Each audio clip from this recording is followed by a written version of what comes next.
He left home to bury his grief in boardrooms, but when he returned unannounced, everything had changed. Laughter echoed down the halls that were once tombs of silence. His twin sons, laughing, screaming, alive, and at the center of it all, not a doctor, not a therapist, the maid. He wasn't sure if he'd walked into a dream, or if he was finally waking up from one. What happened in that kitchen would shatter everything he thought he knew about grief, about healing, about what really saves a family. The Ross mansion hadn't heard laughter in 287 days, not since the crash, not since Rachel. Since then, joy had been boxed up, smiles replaced by silence. The twins, Eric and Evan, moved through each day like shadows.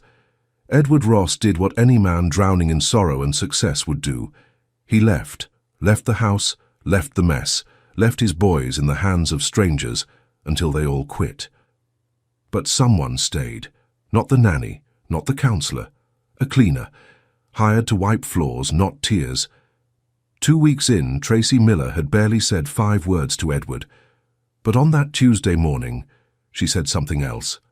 Not with her mouth, with a spoon, with one reckless flick of whipped cream. She cracked the silence wide open. And what came pouring out wasn't just laughter. It was something Edward never expected to hear again. Hope. And what happened next was something no one saw coming.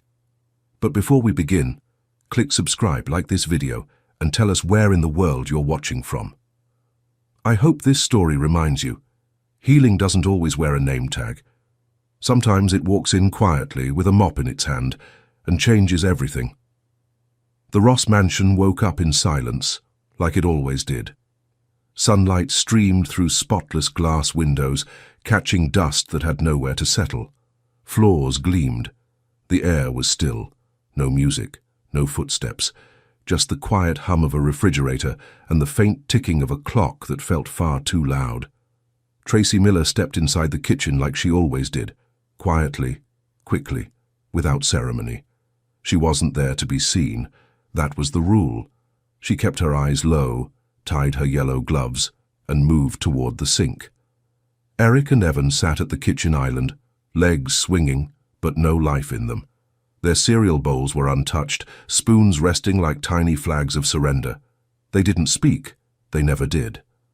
Tracy glanced at them once, then looked away. She'd only been here 2 weeks. Hired through an agency. Part-time. No expectations. She cleaned the marble countertops. She scrubbed the tile grout. She wasn't supposed to talk to the twins, but that morning something felt different. Not louder, not brighter, just off. Maybe it was Evan's shoulders, slumped a little deeper. Maybe it was the way Eric kept spinning his spoon without looking up, or maybe it was the silence. The kind of silence that doesn't just sit in a room. It swallows it whole. And Tracy, she wasn't good at keeping still, so she reached over slowly, dipping her finger into a bowl of whipped cream, and in one soft flick landed it right on Evan's nose. He didn't blink, he didn't speak. He just stared at her. Tracy froze. Her breath caught. She thought. You're not their mother. You're not even supposed to be here. But then Evan's eyes crossed slightly, trying to see the cream. A small sound cracked the stillness. A snort, a hiccup, something between a giggle and a gasp. Eric looked up. He blinked once and then, without warning, catapulted a grape across the counter. It hit Tracy's apron with a soft thwap. She stared at it, then at him. "Oh," she said, voice trembling with surprise. "So it's like that now?" The boys looked at her, waiting to be scolded, to be told enough, like always. But Tracy smiled, not wide, not loud, just enough. She dipped her hand into the bowl of strawberries and flicked one back at Eric. And that's when it happened. Laughter. Real, loud, unfiltered. Evan shrieked and ducked under the table. Eric jumped to his feet, arms flailing, joy erupting like a dam had broken. Pancakes flew, whipped cream splattered. Tracy tried to keep up, but part of her didn't want to. She let herself go. For the first time since walking into this house, she stopped trying to be invisible. She joined them. Upstairs, Edward Ross tightened his watch strap. A cancelled board meeting had freed up his morning.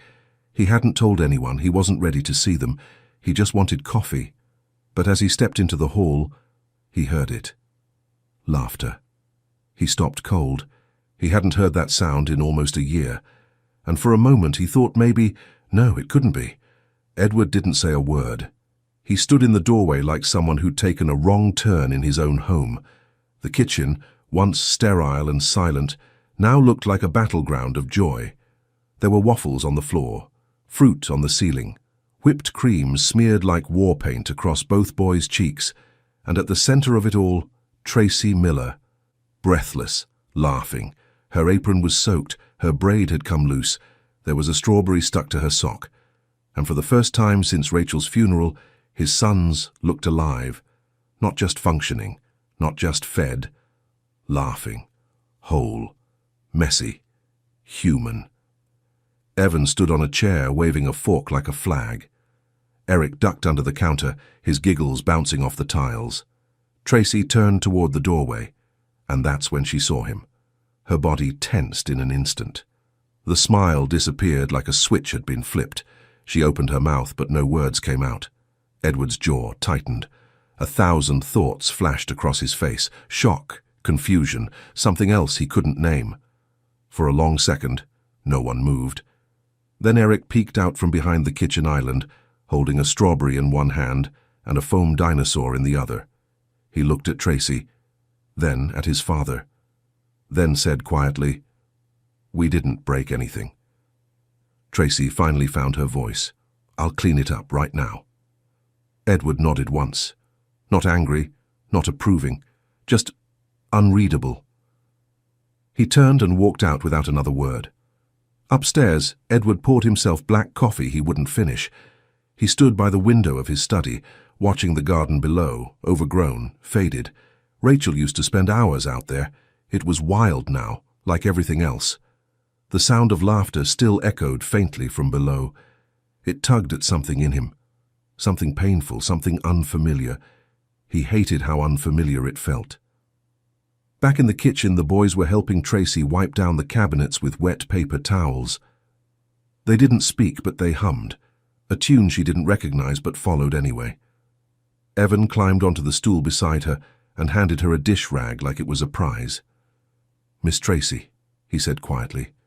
She looked over, startled by how serious his voice sounded. "You're like sunshine," he whispered. Her throat tightened. Then, just as quickly, Evan giggled and ran to chase his brother down the hall. Tracy stood there a moment longer, the rag still in her hands, heart full of something she didn't quite understand. That night, Edward sat in his office, the lights off, the fire low. A family photo sat on his desk, Rachel with the twins, laughing, blurry in motion.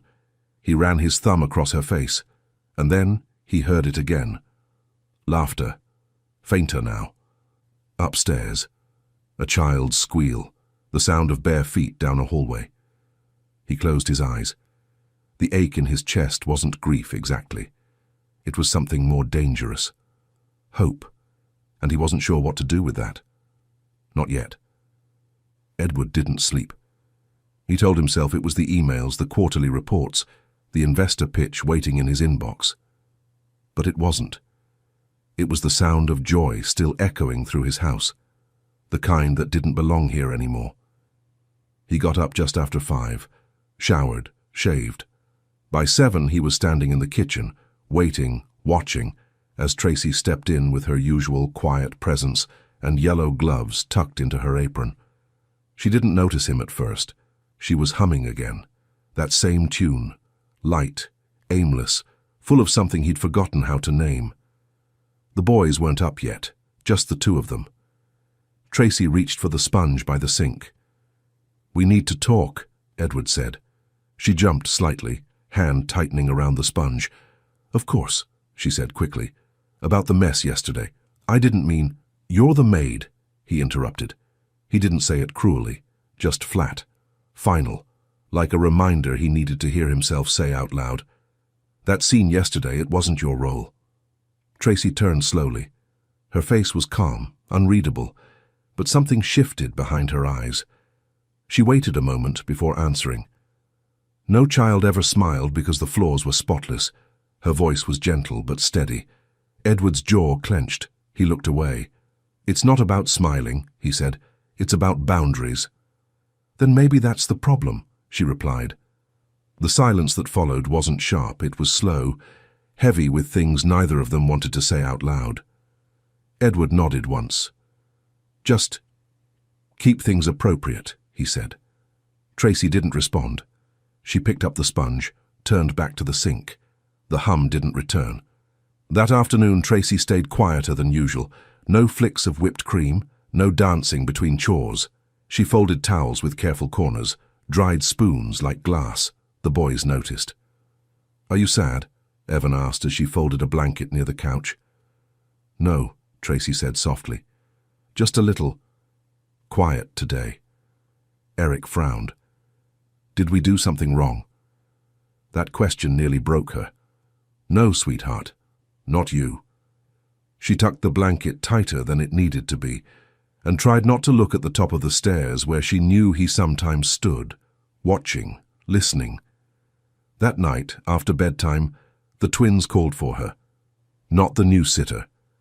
Not the nanny on the schedule. "Miss Tracy," Evan whispered from under the covers, "will you stay for one story?" Just one. She hesitated at their door, then nodded. She sat cross-legged on the floor between their beds and read an old storybook they'd pulled from a dusty shelf. Eric reached for her hand halfway through. She let him. When the story ended, she didn't say goodnight right away. She just sat there. The sound of breathing, the warmth of two small hands. She wasn't supposed to be here, but here she was. From the hallway, Edward watched. He didn't move, just leaned against the wall, arms crossed, heart unsure. Tracy never looked up, but she knew. She felt it. The tension, the pull, the quiet truth that had settled in the house like dust. She was starting to matter, to them, and that scared all of them more than they'd ever admit. It had been Rachel's favorite place, the backyard, not the patio, not the lawn chairs that still sat folded by the shed, the garden, wild roses, honeysuckle, sunflowers that once reached taller than Edward's head. Now it was just overgrowth and silence. Dead leaves blanketed the beds, vines tangled through rusted trellises. No one had stepped foot out there in months, until Tracy opened the sliding glass door and let the boys run. "Do flowers still grow even if no one takes care of them?" Evan asked, crouched in the dirt with his fingers in the soil. "Some do," Tracy said gently. "The stubborn ones. The brave ones." Eric was already digging, his plastic spoon serving as a shovel. Tracy knelt beside them, knees in the dirt, sleeves rolled up. "What about this one?" Eric asked, pointing to a sprouting weed with a single white bloom. "Even weeds bloom," she whispered. Edward stood at the upstairs window, arms crossed, watching them. From this angle, it could have been Rachel down there. Hair messy, sleeves up, laughter rising in waves. The boys chasing butterflies between footprints and roots. But it wasn't Rachel. It was Tracy, and that made it harder. He didn't know what to do with that feeling. The ache, the guilt, the awe, all braided together, choking him. "Let's name him," Evan yelled, pointing at a butterfly that hovered just above Tracy's shoulder. "Captain Fluff," Eric announced. "Perfect," Tracy laughed.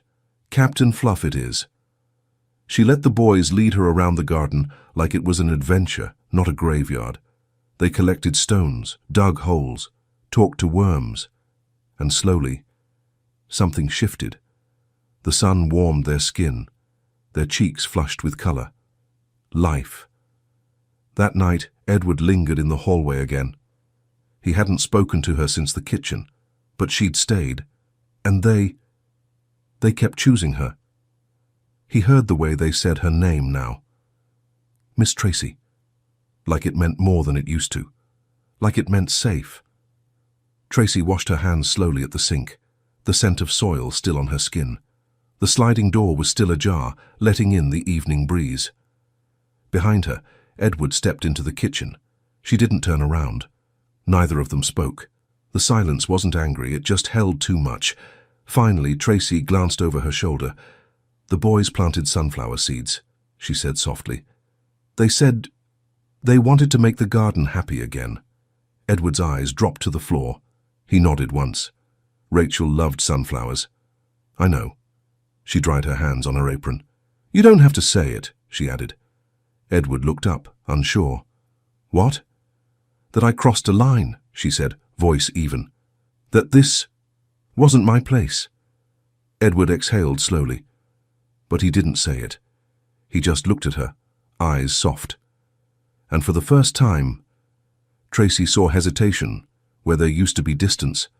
That small, quiet moment hung between them, like something trying to bloom, but not yet, not fully.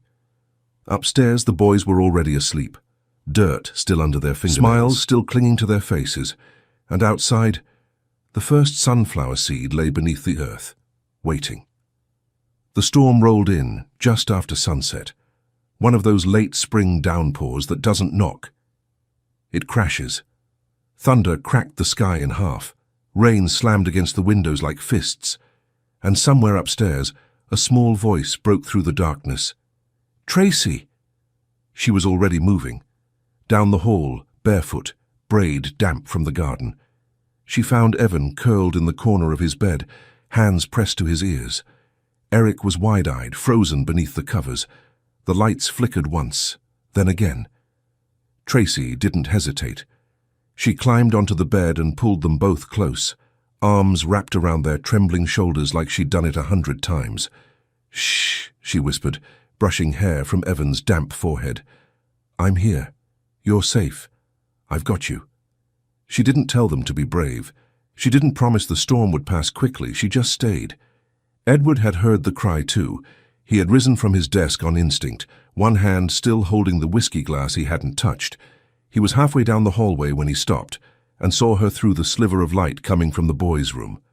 Tracy sitting cross-legged on the bed, cradling his sons like they were her own. Evan's tiny hands gripping the fabric of her shirt. Eric's head tucked beneath her chin. And Tracy, rocking gently, humming that same lullaby she always seemed to carry inside her. The melody wasn't perfect, but it was familiar.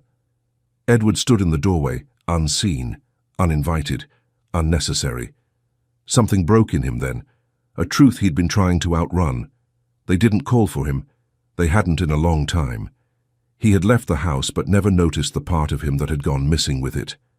Now it was there, in that room, in her arms. Tracy looked up, just slightly. She hadn't heard him, but she felt him, the weight of his presence in the doorway. She didn't speak, didn't move, but something in her face softened, a small recognition, a quiet ache. He stood there a moment longer, then turned away, not in anger, not in judgment, just unsure where he belonged. Back in his study, the storm pressed harder against the windows. Lightning lit the room in flashes. Edward stood in the dark, looking out into the garden. The sunflower seeds were still buried beneath the soil, but they were there. He thought about Evan's voice calling her name, the way the boys curled into Tracy like she was shelter, the way she didn't flinch. She showed up, when he hadn't, not because she had to, but because she chose to.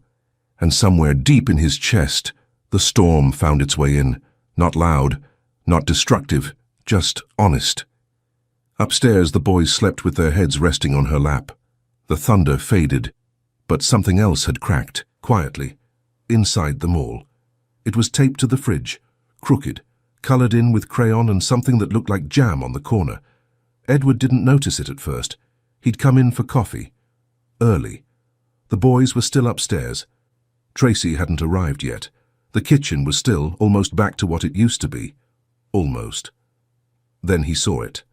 A piece of paper, a child's drawing, 4 stick figures, 2 small, 1 tall in a blue triangle dress, and 1 in a black suit and square shoes. Floating above them, another figure, angel wings, Yellow hair, a halo scribbled with the wrong end of an orange crayon, and at the top, in uneven handwriting, "Mommy watching us smile." Edward didn't move, didn't blink. He just stood there, coffee forgotten, hand hovering above the pot, staring at a picture drawn by someone who couldn't spell smile, but somehow knew everything. Tracy stepped in quietly behind him, not realizing he was there. She froze when she saw him. "I didn't—" He didn't turn around. "They drew this?" His voice was quiet, controlled, but not cold. "Evan did the people, Eric did the sun and the wings," she said. Tracy stepped closer, her voice soft. "They asked if they could hang it up. I didn't think—" "No, it's fine." He stared at the drawing like it might change if he looked long enough. "They put you in it." A statement, not a question. "They see you as one of us," he added. Tracy didn't speak. She stood beside him now, close enough to feel the space between them stretch and tremble. "I don't know how to feel about that," Edward said finally. She looked at him, really looked, and when she spoke it wasn't defensive, it wasn't proud, just honest. Children draw what they feel, not what they're told. Edward turned to her, and for the first time in a long time, he looked lost. "They barely speak to me anymore," he said. There was no accusation in his voice, no resentment, just a man realizing how far he'd drifted from his own children. "They used to run to me," he whispered. Tracy opened her mouth, then closed it again.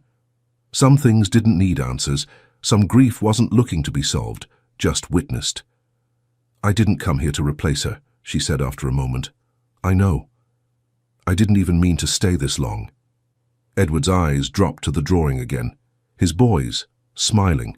A woman in a blue dress holding their hands, Rachel floating above them, and him, still standing off to the side. Not alone, just not quite there.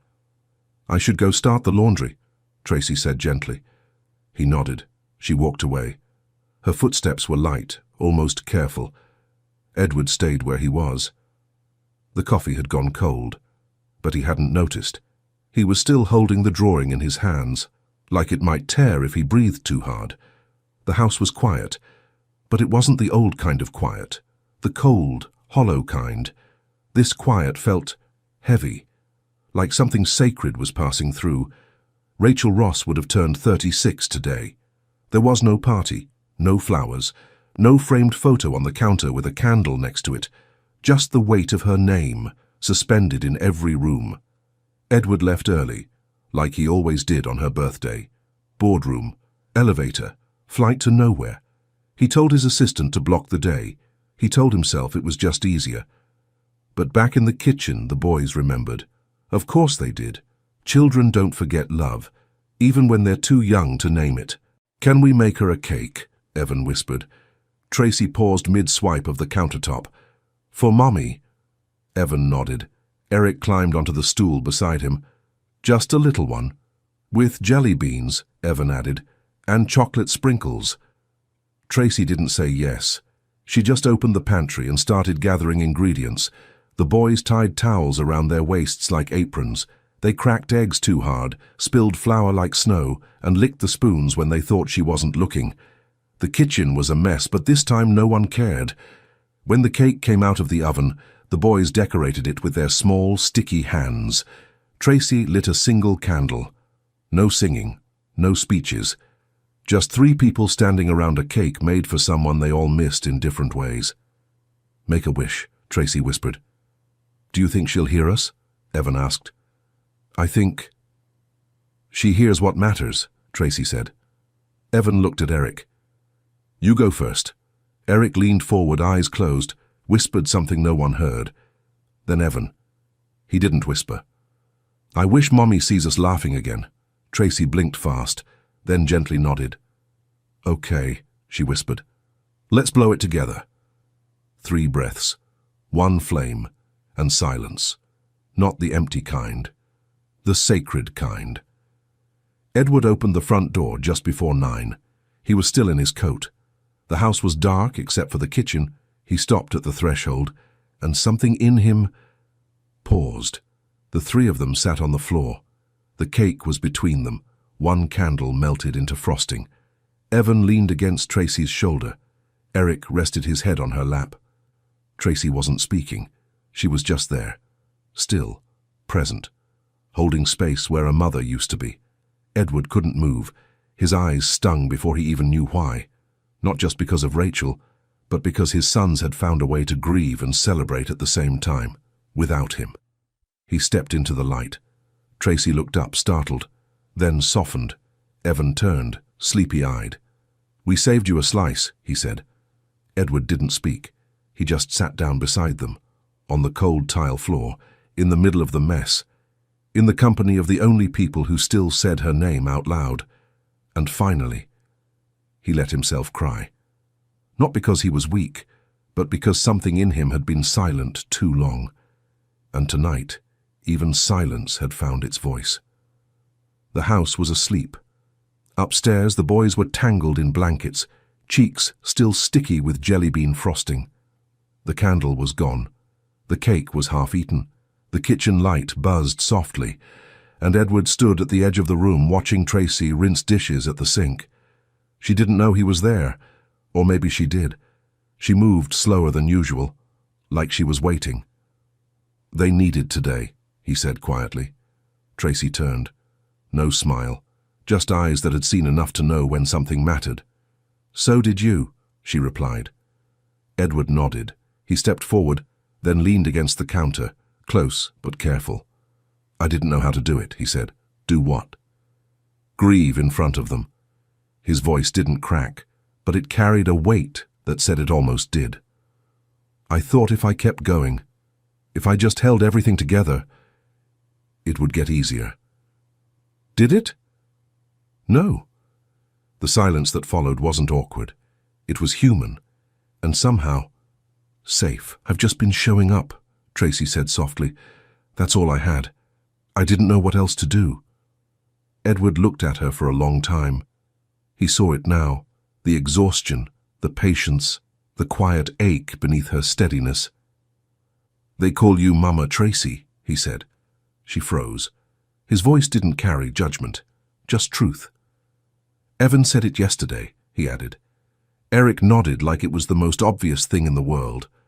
Tracy blinked, then looked away. "I never tried to replace her." "I know. I love them like they're mine," she said, voice trembling now. "But I know they're not."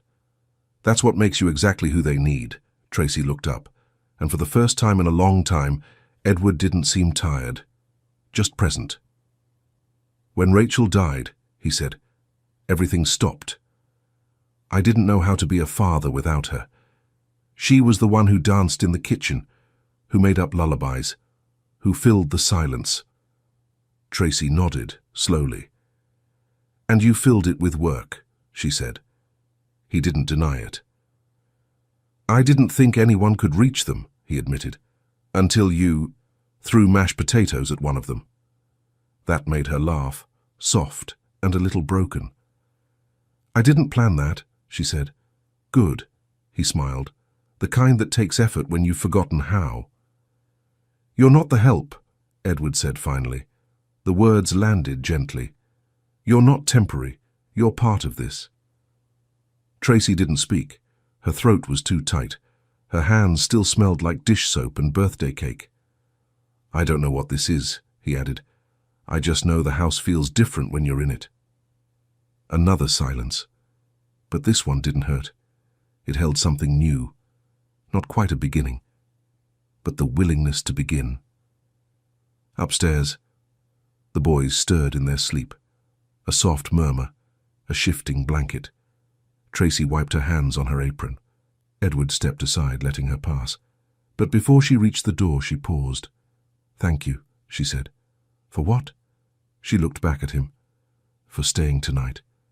And then she was gone, leaving him in the kitchen, standing in the place where grief had once ruled, now filled with something else, something that sounded a lot like peace, but not quite, not yet. The morning light reached the kitchen before anyone else did. It touched the countertops, danced on the flower stains no one wiped up, and caught the edge of a drawing still taped to the fridge. Edward stood in the doorway, coffee in hand, watching it all like it was the first time. The house wasn't perfect. The garden was still half wild. There were fingerprints on the windows, toys in the hallway, laughter rising from the living room, no longer hushed, and for once, he didn't want to fix any of it. Tracy was already in the kitchen. She turned at the sound of his footsteps, her hair pulled into a loose knot, flour on her cheek. "We're making cupcakes," she said. "I can see that," he smiled. Evan had frosting on his forehead. Eric was eating straight from the bowl. Edward walked over and dipped a finger into the icing. "That's against the rules," Tracy teased. "I'm not very good at rules," he replied. "You're also really bad at cupcakes," she added, pointing to the glob he smeared unevenly across Evan's nose. "Maybe," he said, "but I'm learning from the best." Tracy laughed, not the polite kind, the kind that came from deep inside, the kind she hadn't let herself feel in months. "Daddy!" Eric shouted suddenly. "You forgot the sprinkles!" Edward grabbed the container and handed it over. "You're the sprinkle captain now," he said. Evan reached up and tugged on Tracy's sleeve. "We're a team now," he whispered. "Mommy would love that." Tracy looked at him, eyes soft, "Yeah," she throat said. tight. "I think she would." There was no ceremony, no grand declaration, just a man in a kitchen, making a mess with his sons, and a woman beside him who never meant to stay, but did. Not because it was easy, but because they needed someone to show up. Again, and again, and again. Later that day, Edward found Tracy alone in the garden. The sunflowers had started to peek through the soil. Tiny, fragile, alive. She knelt beside them, brushing dirt from a crooked stem. "They're coming up," she said, not turning. "So are we," he replied. She looked at him then, really looked, and something passed between them, not romance, not certainty, just the quiet agreement of two people who had survived something and decided to stay. That evening they sat on the back steps with the boys between them, watching Captain Fluff, the butterfly, circle above the garden. Eric leaned on Tracy's arm. Evan crawled into his father's lap, and for once there was nothing left to fix. The mansion hadn't changed overnight, but something had. The silence was gone. In its place, warmth. The mess was still there, but now it was full of life. The grief was still there too, but it wasn't empty anymore. It had been filled with laughter and loss and healing, with whipped cream and muddy shoes and lullabies sung off key, and love, the kind that doesn't show up loud, just true. Because when the world walked out, she walked in, not to save them, just to be there. And that made all the difference.